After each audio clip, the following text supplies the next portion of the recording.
My brother's stepdaughter said I harassed her and got her pregnant, and my family believed her instantly. Because who needs evidence when gossip feels right? People always say family businesses are warm, tight-knit places. Maybe that's true for some. For me, it was like working inside a pressure cooker with no off switch. My name's Darren.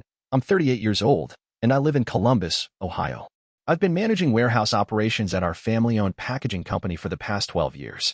My dad started the company before I was born, and when he passed, my brother Richard and I stepped in. Or, more accurately, Richard took the top floor office and I took the clipboard. We were always different. Richard's the talker, smooth, ambitious, and allergic to hard labor. I'm the steady one, the guy who keeps shipments moving and trucks rolling. Everything was fine, or at least manageable, until Richard married Ava. Ava is what you'd call a brand. She's a wellness influencer with 1 million followers and a voice that sounds like it's always about to sell you kombucha. She came with a daughter from a previous relationship, Sierra, 21, with a smartphone practically glued to her hand and a side-eye that could cut granite. It didn't take long for Sierra to make it clear we were beneath her. She'd float into family dinners, barely say hello, then scroll through TikTok while the rest of us passed the mashed potatoes. At first, I kept my distance. I wasn't trying to be her uncle or whatever. I just ran the warehouse. She didn't care about me, and I was more than fine with that. That changed one Thursday morning when Richard strolled into my office, grinning like he'd cracked some impossible code. "Darren," he said, dropping into the chair across from my desk like he owned the place. "I've got an idea." That sentence alone made my stomach tighten. He leaned in. "Sierra's been kind of aimless since graduation. Ava and I think she could use a little structure. Some discipline." I blinked. "Okay." "She needs a job," he said. "Something real. Ground level. What if she interned in the warehouse? Just for a few months?" I didn't say anything at first.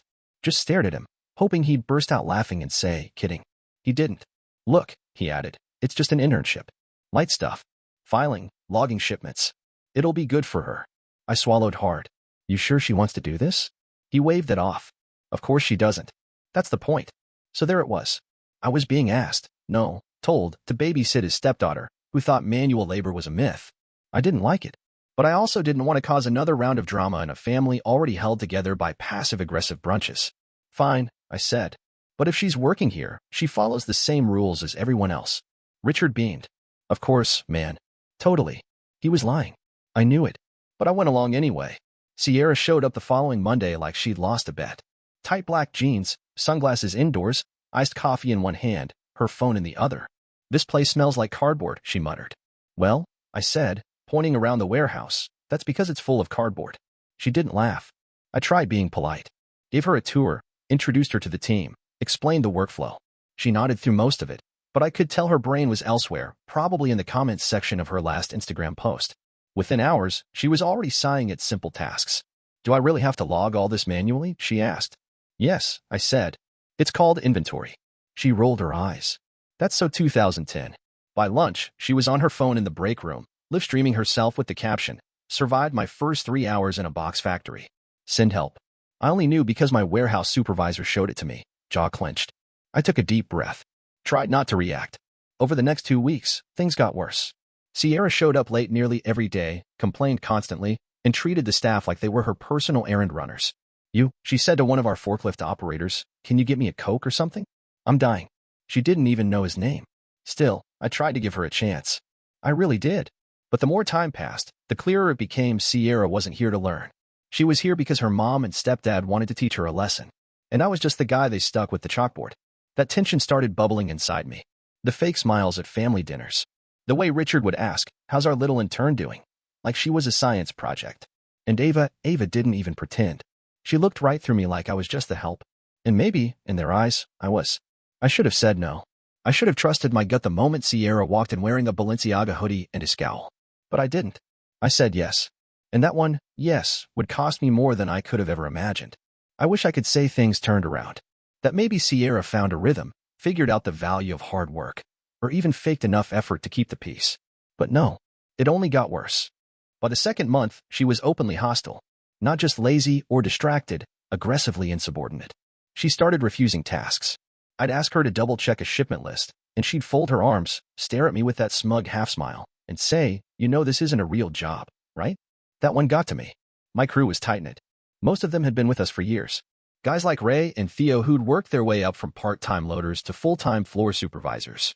These people took pride in what they did. And Sierra? She mocked them. Why is he still here? She whispered loudly one day while watching Ray sort packaging slips. He's like 100. She'd laugh at the warehouse radio, call it Boomer FM, and once told a janitor his uniform made him look like a prison extra. That was the day I pulled her aside. Sierra, I said calmly, if you can't treat people with respect, this isn't going to work.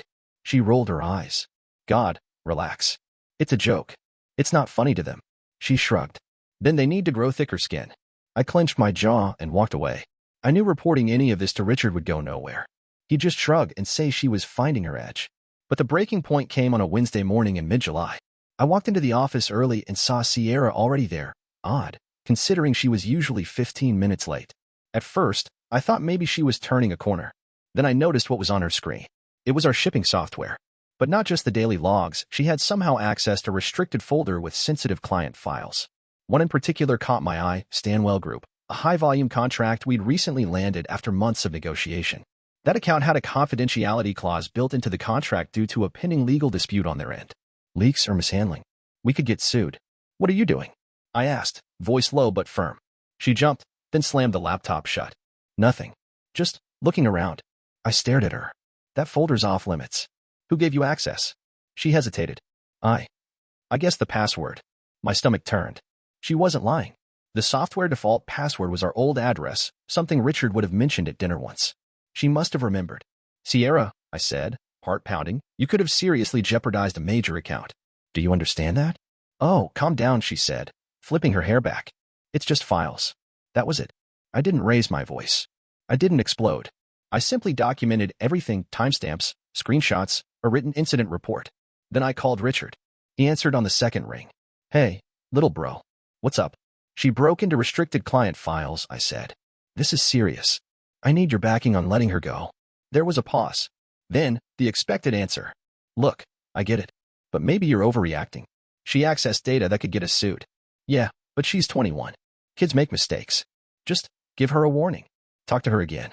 I hung up before I said something I'd regret. 2 hours later, I printed her termination paperwork and handed it to her in the break room. You're firing me? She asked, loud enough for half the staff to hear.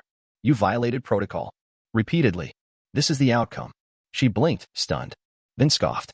You know this isn't going to go over well. I know. She grabbed her tote bag, tossed it over her shoulder, and as she passed me muttered, you just love making people miserable, don't you? The room went quiet. I stood still. That afternoon, Richard texted me a thumbs-up emoji. That was it. But by evening, I found out what not going over well really meant. At dinner, Ava didn't look at me. She served herself, sat next to Sierra, and made a show of laughing loudly at nothing. When Richard asked me about a delivery route, she cut in. Oh, Darren's really good at sending people away. Maybe ask someone he hasn't fired yet. Sierra said nothing, just stared at her phone and smirked every time I spoke. It got worse at the next family brunch. Ava brought her own utensils, said she was detoxing from toxic environments. Sierra wore sunglasses indoors and made a joke about needing protection from fake people's energy. I ignored it all, tried to stay polite, professional, even. But when I walked into the kitchen and overheard Ava whispering to Richard, I don't want Max around him. Not after what he did to Sierra. Something inside me chilled. What I did? I fired her for misconduct, for putting our company at risk, for mocking our staff. And now I was the problem? I drove home that night gripping the steering wheel like it was the only thing keeping me grounded. All I ever wanted was to do my job, protect the people who worked for me, and keep the business clean. But in this family, doing the right thing meant putting a target on your back. And I had just painted mine in neon. 3 months passed. The storm had quieted, at least on the surface. Ava still treated me like I'd tracked mud into her sacred yoga studio, and Sierra kept her distance, occasionally dropping vague jabs across the table during family meals. Some people love power more than people, she'd murmur between sips of cucumber water. I let it roll off. I was tired, sure, but I had my work, and I still had my mother, who hadn't picked sides. Yet. Then one Monday night, my phone buzzed with a text from Richard. Richard, call me right now. It's serious. I stared at the screen for a second, heart already starting to race. I stepped out onto my porch and hit dial. He picked up on the first ring. His voice came in fast and ragged. Darren, I don't even know how to say this, man. Say what? Sierra, she told Ava. He paused, then dropped it like a hammer. She says you forced yourself on her. That she's pregnant. I didn't say anything. I couldn't. It was like my brain short-circuited. She said what? I finally managed. She's saying it happened around the time she was interning. That it was ongoing. That you threatened her. A hot wave of nausea rolled through me. Richard, I haven't spoken to Sierra outside of work since the day I let her go. I haven't been alone with her. Not once. He didn't respond. Do you believe her? I asked. He let out a sigh. Look, Darren, I don't know what to believe right now. Ava's in pieces. Sierra's been crying nonstop. Mom doesn't know yet. We're just trying to process. I felt the air leave my lungs. She's lying, I said flatly. And you know she is. I'm not getting into that, Richard said. I just thought you should hear it from me before it gets around. The call ended without a goodbye. That night, I didn't sleep. I kept going over every interaction I'd ever had with Sierra. Every passing hallway glance, every moment of silence in the break room, every harmless instruction I'd given in front of other staff. There was nothing. Nothing inappropriate, nothing suggestive, nothing that even flirted with a line. And yet, by the end of the week, the family had gone dark. No texts, no calls, no invitations to Mom's Sunday dinners. The group chat, Team Turner, with its cheesy family memes and recipe links, went silent. My messages sat there with no replies, like I'd been scrubbed clean from the thread. Ava, never subtle, took to social media. One of her Instagram stories had a white background with soft piano music and a quote, "Beware the monsters in suits. They smile, they nod, and they destroy." Another post featured a black and white photo of Sierra as a child, with the caption, "She's always been brave." Even when they tried to silence her. There were no names, no direct accusations, but everyone who followed her knew. And people started asking questions. The worst moment came when my mother called. I hadn't heard her voice in over a week, and the second I picked up, I could tell something was wrong. "Darren," she said, her voice trembling, please tell me this isn't true." That question, that she could even ask it, hit harder than Sierra's lie. "Mom," I said softly, "you've known me my whole life." "I have," she whispered. "But Sierra, she's crying all the time. Ava says she can barely sleep. And the baby." "There is no baby," I snapped, louder than I meant to. "Just tell me it didn't happen," she said. "I need to hear it." "It didn't happen." Silence. She didn't say she believed me. She didn't say anything at all. The call ended with a sigh and a quiet, "I just wish your father were here." After that, something in me cracked. I sat in my car for almost an hour that night, parked outside the warehouse, staring at the empty loading dock. I'd built so much here. Managed every truck, every payroll, every new hire. I'd sacrificed vacations, birthdays, relationships. All for a company that bore my father's name. All for a family that now treated me like a criminal. The next day, I called a lawyer. "Defamation, reputational harm, intentional infliction of emotional distress," she said, listing the possibilities with calm precision. "But before anything else, we need proof." "I want a paternity test," I said. She nodded. "We'll file a request. But I'll warn you, it'll get messy." Messy's already here. Within 48 hours, my attorney submitted a formal petition. We sent it to Ava and Richard through certified mail. I didn't expect a warm response. I didn't get one. Richard sent a single reply. "She's not in a place to deal with this right now." Ava blocked my number entirely. Even my mother, God help her, suggested I lay low and wait for things to calm down. As if waiting quietly had ever protected anyone. Meanwhile, I started getting cancellations from long-time clients. Meetings were rescheduled, then ghosted. A few vendors suddenly reevaluated partnerships.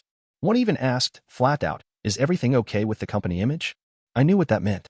In the local diner I'd gone to for years, the hostess who used to greet me with a smile now offered a tight nod and guided me to the corner table, like I might make someone uncomfortable. Everywhere I went, I saw it in people's eyes, the shift. That quiet question, what if it's true? The presumption of guilt. The vacuum of silence. The betrayal wrapped in polite distance. But I wasn't going down without a fight. That week, I hired a second attorney, one who specialized in digital forensics. I wanted every chat log, every deleted message, every email she ever sent through the company server. I started building my wall of truth, one brick at a time, because I knew what they didn't. You can't bury a man who already lives in the dark. And if they thought they could shame me into silence, they were about to learn just how loud I could get. You think you've got thick skin until the silence starts to feel louder than the lies. After the accusation, it didn't take long for the echo to ripple into my professional life. Quietly at first. One client postponed a meeting. Another asked to pause all logistics discussions until Q4. These were people I'd worked with for years. People who used to text me holiday photos and ask about my mom's cornbread recipe. Now, radio silence. Then came the real blow. A major supplier canceled a deal we'd been negotiating for 2 months. Their legal team had concerns. They didn't say it outright, but I didn't need them to. I was toxic. Just being associated with me was a liability. Every time I walked into a meeting, I could feel the tension. Like everyone in the room had read something I hadn't. Eyes flicked toward me, then quickly away. Even the most basic introductions felt strained. And it wasn't just business. My usual breakfast spot? The one where the waitress knew my coffee order and asked about my dog? Suddenly, I got cold toast, watery eggs, and a half-hearted, enjoy your meal. She didn't make eye contact once. I stopped going after that. People I'd known since high school, guys I played baseball with, women who used to ask for job references, started avoiding me. Messages left on read. Group invites stopped coming. I was still breathing, still working, but I might as well have vanished. Through all of it, I clung to one thing, the paternity test. I had my attorney file a formal motion through the court to compel a prenatal test. Sierra, unsurprisingly, refused. Her lawyer, paid for by Ava no doubt, claimed it would cause emotional trauma. They said the pregnancy was high risk. Said she needed space, peace, understanding. I wanted proof. They wanted pity. Ava and Richard blocked my number. Literally. My calls went straight to voicemail. Text remained undelivered. Even my emails to Richard's work account bounced back. I was locked out from my own family and from the company I helped build. Mom, still trying to play neutral, suggested I give it time. Let people calm down, she said gently, voice cracking. Don't stir things up. Let them come around. I looked at her through the phone and realized something that crushed me more than anything Sierra had done. Mom wasn't on my side. Not really. She wasn't against me, but she wasn't with me either. She was trying to keep the peace in a war where I was already bleeding. That night, I sat in my apartment, lights off, laptop open, and watched the world shrink. Every move I made was defensive. Every word I spoke had to be measured. One wrong sentence, one angry voicemail, and I'd be done for good. So I stopped waiting. I hired a defamation attorney. The first meeting was quiet. No small talk. Just facts. I gave her everything I had: emails from Sierra, witness reports from staff, server logs showing Sierra accessed restricted files without authorization. I even included my performance reviews, hoping to show a pattern of professionalism, of consistency.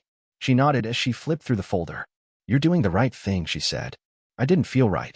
I felt like a man walking a tightrope over fire, with half my family cheering for the fall. But if I went down, I was taking the truth with me. That weekend, I drove out to the old trail behind our childhood house. The same place Dad used to take us hiking when we were kids. I hadn't been there since he passed. I stood there for a long time, staring at the trees, remembering a different version of our family. The kind where we were brothers. Where the company was built on sweat, not spin. Where integrity meant something. I picked up a small stone from the path, held it in my palm. Cold, solid, real, just like the facts I was building. Let Sierra cry to her followers. Let Ava tweet her cryptic quotes and Richard pretend he was just trying to keep the family together. The truth was out there, and I was going to drag it, kicking and screaming, into the light. Sierra wasn't done. She'd planted the lie and watched it grow like a weed, fed by whispers, watered with family silence. Now, she started shaping it, sculpting it into something bigger, something worse. First came the new details. I didn't just harass her, she now claimed. I offered hush money. I had allegedly pulled her aside in the warehouse, handed her a check, and begged her to keep things quiet for the family's sake. According to Ava, who repeated the story in a phone call to my mother, I even suggested getting rid of it, meaning the pregnancy, if she wanted things to stay simple. There was no check. There was no conversation. There was no pregnancy. But it didn't matter. She had her stage. And Ava made sure the spotlight stayed hot. Her posts kept coming, soft-lit selfies with captions like, healing isn't linear. Especially when the people who hurt you wear ties. Then came the emotional reels, Sierra lighting candles, Sierra crying in the passenger seat of a luxury SUV, Sierra walking barefoot through a field while a piano track played behind the words, the truth has a voice. So does trauma. The comments section turned into a shrine of support. You're so brave. Sending love to you, and your little one. Monsters hide in the most professional places. Meanwhile, I was documenting everything. Every post. Every comment. Every passive-aggressive tweet. My lawyer and I created a digital timeline that would make a prosecutor proud. Screenshots with timestamps. Archived videos. Even metadata from Ava's influencer account that showed when and where each post was uploaded. We sent another formal petition to the court, a request for a prenatal paternity test, filed under cause due to defamation. Sierra's legal team responded with a stall tactic, claiming she was too emotionally fragile and medically restricted from invasive procedures. But we kept pushing. That's when something unexpected happened. A blog post popped up, buried in a niche wellness site, written under a pseudonym. The title caught my eye. Some people cry for attention. I know one personally. The writer didn't name Sierra, but the timeline matched. The details lined up, and the language, specific enough to land a punch, suggested they knew her well. She described a former colleague who faked a miscarriage in order to break up a friend's relationship. A woman who told contradictory stories depending on the crowd. who used trauma like a prop and cut off anyone who didn't validate her narrative. I emailed the site's admin through my attorney. Within 2 days, we had a name. A former assistant at a wellness retreat where Sierra briefly worked last year. She'd already left the post up long enough for it to get shared, and the comments were rolling in. Others chimed in with vague confirmations. No one wanted to be the first to say it out loud, but you could see the thread forming. Sierra had a pattern. My lawyer flagged it immediately. This, she said, pointing at the post, might not be admissible yet, but it tells us something important. People are starting to talk. That's when I leaned in. I started compiling every inconsistency Sierra had let slip since the day she accused me. Her social media said she was bedridden from stress, yet someone tagged her at a winery just 2 weeks earlier. She claimed she couldn't appear in court because of her pregnancy, but had posted a story dancing in heels at Ava's birthday dinner. One of her captions read, "Just a mocktail night. Baby's gotta stay safe." But the drink in the glass? An Aperol spritz. You could see the label in the corner. The court hadn't granted the paternity test yet, but they were listening now. My lawyer's petition included surveillance footage from the warehouse entrance, showing Sierra clocking in and out on dates she later claimed the incident occurred. There were no gaps, no off-record moments, no private meetings. I had already fought to keep the company running, to keep my head above water while people I loved looked at me like a stranger. Now, I was ready to fight for something bigger, not just my name, not just my future, but the truth. It was slow, painfully slow, but I could feel it turning. The tide, the momentum. The moment where silence started to crack. And when the judge finally approved the prenatal paternity test, Sierra didn't even flinch. She smiled, according to the clerk who saw her leave. Smiled. Like she still thought the performance would hold. Like she hadn't realized the curtain was about to fall. The test was approved on a Tuesday. Sierra's attorney tried to delay, again, this time citing scheduling issues and emotional duress. But the judge wasn't buying it anymore. He ordered the test to be conducted within 10 business days at a neutral, private clinic approved by the court. Sierra arrived in a white linen jumpsuit and oversized sunglasses, flanked by Ava like they were walking into a spa appointment instead of a court-ordered DNA screening. No emotion, no hesitation, just calm, confident entitlement. I didn't go with them. My attorney advised me to keep distance, let the process play out. She's either bluffing, she said, or she thinks she's invincible. I wasn't sure which scared me more. The test itself was non-invasive, a blood draw from Sierra and a cheek swab from me. The clinic sealed the samples and sent them to a certified lab, per protocol. From there, it was just waiting. The longest 2 weeks of my life. I didn't sleep much. I lived on caffeine and anxiety, pacing between my desk and the window, replaying every moment in my head. I imagined Sierra's face when the truth hit. I imagined Ava's performative breakdown. I imagined Richard, and what would be left between us after this. Then, on the 13th day, my lawyer called. "Are you sitting down?" I didn't answer. I just leaned against the wall and closed my eyes. "You're not the father," she said. 0% probability. I let out a breath I didn't realize I'd been holding for weeks.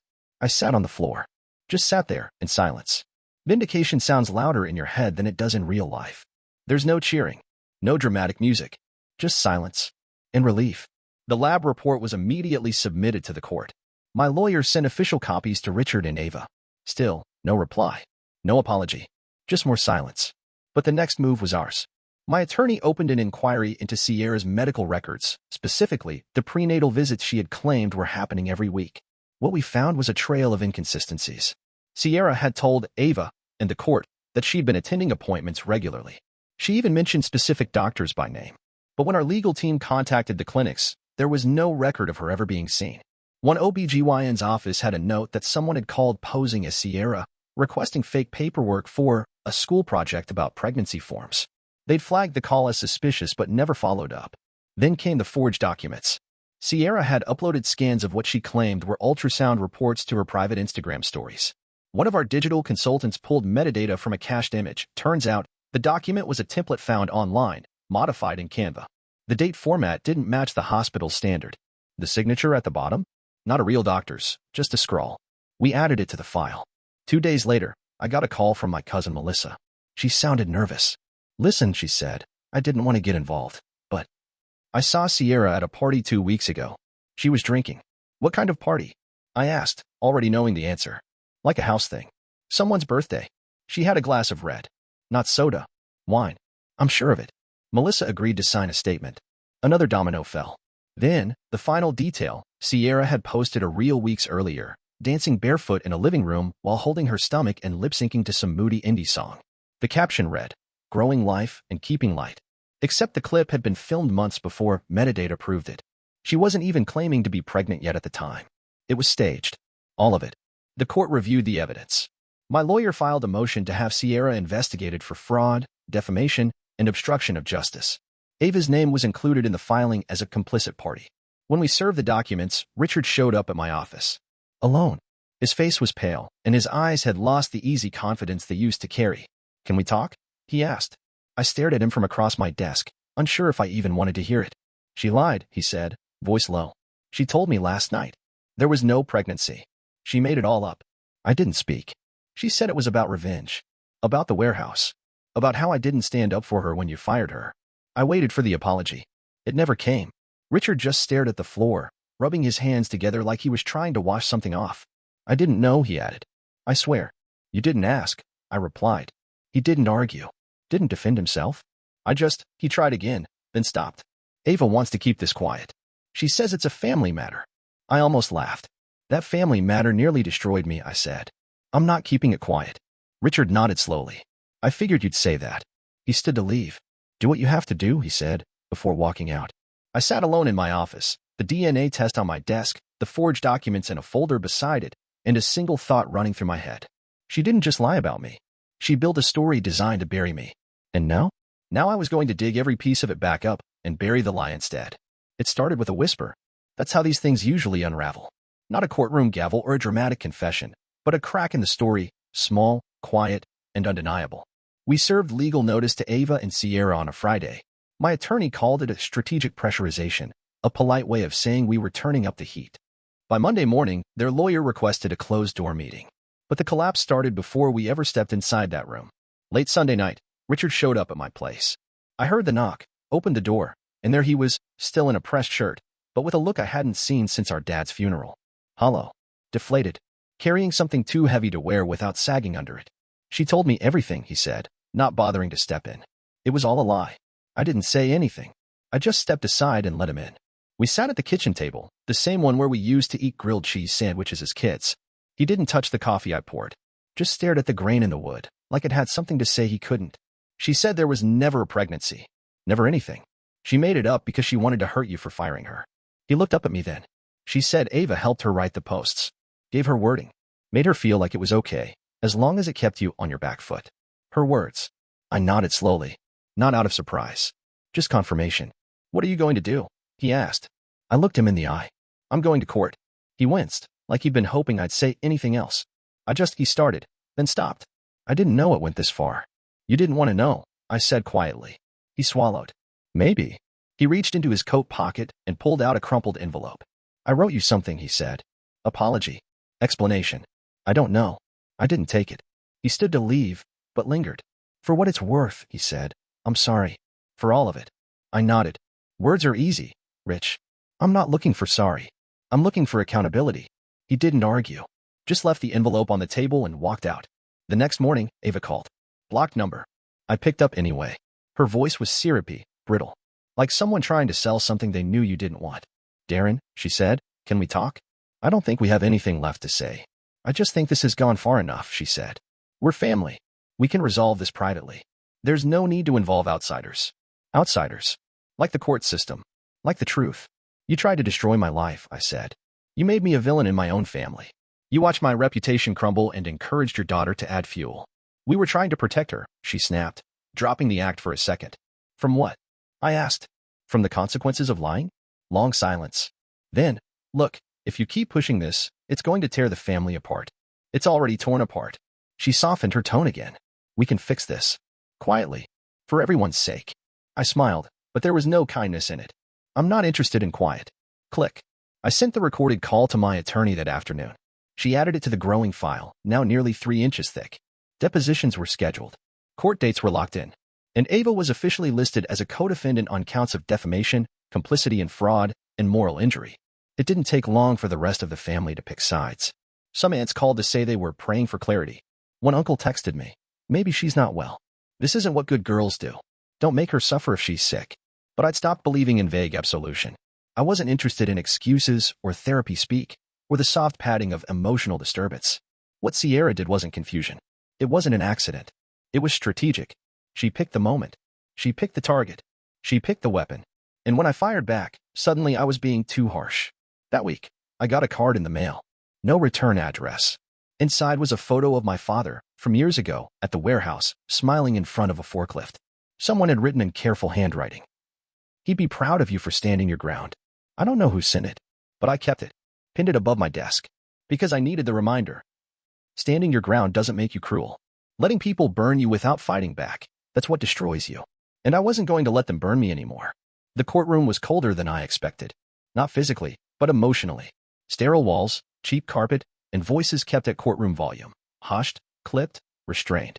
But beneath all that, something sharp pulsed in the air, the weight of exposure. Sierra sat at the defendant's table in a cream blouse, her hair tucked neatly behind her ears.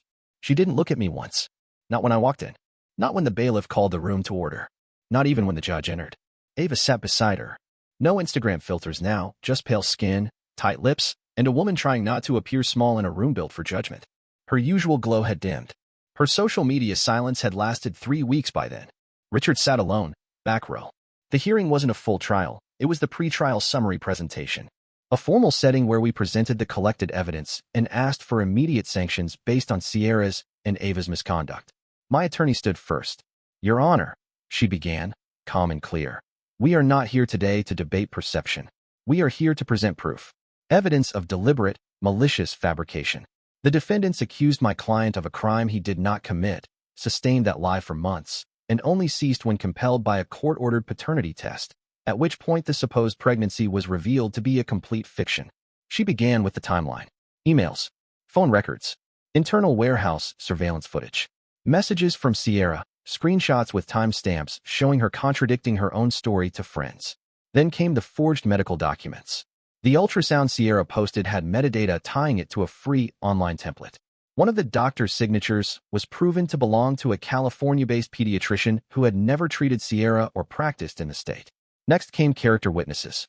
Melissa, my cousin, took the stand and calmly explained how she'd seen Sierra drinking during the time she claimed to be pregnant. Then, the blog post. The former co-worker who exposed Sierra's prior manipulations agreed to testify. Her story painted a disturbing pattern. Sierra using lies and trauma as currency in any relationship where she felt slighted. Her testimony wasn't legally damning, but it was damning enough. A hush fell over the courtroom when the judge turned toward Sierra. "You've had ample opportunity to refute these claims," he said. "Do you have anything to add before I make my ruling?" That's when it happened. Sierra stood, slowly, like her limbs weighed more than they used to. "I lied," she said. Her voice didn't shake. It wasn't a dramatic confession, not the kind you see on TV. Just flat. Empty. "I made it up. I wasn't pregnant. Darren never touched me. I was angry about being fired. And I thought, if I said something big enough, people would listen." The room didn't gasp. It just breathed. Ava turned to her in shock. "Sierra," she started. But Sierra cut her off. "You told me it would go away. That people wouldn't question it if I stayed consistent." Ava's face broke. Her hand covered her mouth. The judge raised a hand. "That's enough." He called a recess, then returned 15 minutes later with the ruling. "Based on the evidence and the admission of guilt, I am issuing the following judgments," he said. Miss Sierra Wallace will pay restitution in the amount of $20,000 for damages incurred to Mr. Turner's business and legal expenses. Furthermore, a restraining order will be granted effective immediately. He turned toward Ava. "Miss Ava Wallace, as an adult who facilitated and amplified this false claim, and as a party involved in knowingly disseminating defamatory material, you are now officially added as a co-defendant in the civil suit moving forward." Gasps this time. Not from strangers, but from Richard. He looked like the floor had opened under his feet. The judge concluded, "Let this serve as a reminder that truth is not subjective, and that reputation, once damaged, cannot always be restored. But where justice can intervene, it must." And just like that, it was over. Not the pain, not the aftermath, but the lie. The lie had died in front of witnesses, in black ink, in the cold light of a courtroom. On my way out, I passed Richard in the hallway. He didn't speak. I didn't stop. Outside, a reporter waited near the exit. She wasn't from a national paper, just a local blog that sometimes covered court stories. But she recognized me. "You're Darren Turner, right?" she asked. "Would you be open to a comment? I think people would want to hear your side." I looked at her, thought about everything. The silence, the stares, the lost clients. The way my mother's voice trembled that night, she asked me if it was true.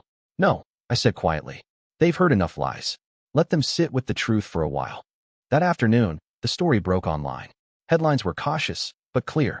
False accusation unravels in court. DNA test clears local businessman. Wellness influencer's daughter admits to fabricating assault, faces restitution charges. I didn't feel joy. I didn't feel triumph. But I slept that night. For the first time in months, I slept through the night, knowing the nightmare wasn't mine anymore. You'd think that after clearing your name, everything just snaps back to normal. It doesn't. Some things do return. My office phone rings again. The trucks keep rolling. Clients slowly creep back into meetings. But normal? That version of life died somewhere between the first accusation and the courtroom confession. What comes next isn't restoration. It's reconstruction. I started with the company. We restructured our contracts, added legal protections, ran background checks on new hires with stricter policies. I re-interviewed half the warehouse staff. Not because they weren't loyal, but because I needed to know who had stood still when I was being drowned. Most had my back. A few quietly moved on. I let them. One afternoon, our biggest vendor's rep stopped by the office with donuts and an apology. "We should have waited for the facts," he said. "You deserved better than silence." I nodded, took the apology, but I didn't offer one in return. Some debts don't get paid in words. At home, I unpacked slowly. Not boxes, just emotions. It's strange, realizing how much of your life was built around being the quiet one, the reliable one, the guy who kept the peace, fixed the problems, showed up early and left late. Now, I showed up for myself. I started therapy. Not the kind where you lie on a couch and cry. The kind where someone sits across from you and calmly asks, "Why didn't you fight back sooner?" And you have to sit with the answer. Because silence had always felt like loyalty. Because I thought being the bigger person meant never raising my voice. Because part of me believed that if I just worked hard enough, stayed calm enough, did enough, they'd never come for me. Turns out, it doesn't work that way. Some relatives reached out. Slowly, cautiously. An aunt dropped off a casserole just to check in. A cousin sent a 3-paragraph message full of passive regret and phrases like, "We didn't know what to think, and we should have asked questions." I read them. I didn't respond. Richard emailed a week after the judgment. Long message. Full of careful phrases. "I failed you as a brother. I let emotion override reason. I should have seen through it sooner." He ended with, "Please let me know when you're ready to talk. I'll be here." I didn't reply. Wounds don't close because someone says they're sorry. They close because you stop expecting people to be who they never were. I framed the court's ruling and hung it in my office. Not out of spite, just as a reminder. Beneath it, I placed a plaque with 5 words etched in black. "Facts are not family opinions." Mom called once. She left a voicemail. Her voice cracked halfway through. "I don't know how to fix this, but I want to try." I stood in my kitchen for a long time with that message playing in my hand. I didn't delete it. I didn't call back. Some things take time. Some things stay broken. And Sierra? I haven't heard from her. Not a single word since the hearing. Her social media went dark. The influencer image faded. Whatever reputation she had left shriveled quietly behind locked profiles and the occasional rumor that she was focusing on herself. Good. Let her. As for me, I wake up earlier now. I take walks before work. I bought a dog, Rufus, a wiry little mutt who sleeps beside my boots and growls at squirrels like they owe him rent. I like that about him. I'm rebuilding. Not chasing forgiveness. Not searching for closure. Just building. From truth. From fire. From what's left. Because at the end of all this, I finally understand one thing. Silence isn't loyalty. And family isn't blood. It's whoever stays when the truth burns. Whoever hands you water when everyone else throws gasoline. I may have lost my family, but I found myself. And from now on, that's enough.